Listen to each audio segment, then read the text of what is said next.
Hello guys, welcome back to my YouTube channel. In today's video, I'm going to show you how to go live on TikTok PC. First, head over to tiktok.com and then log into your account. After logging into your account, the next thing you have to do here is to just hover on the profile icon, set it live studio,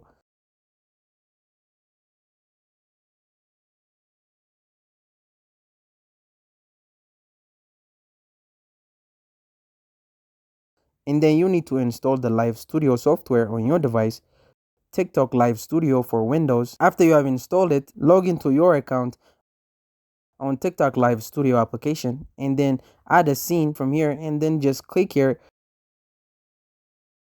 to start your live. So it's that easy. So that's it. Thank you guys for watching this video. If this video was helpful, don't forget to like and subscribe to my YouTube channel.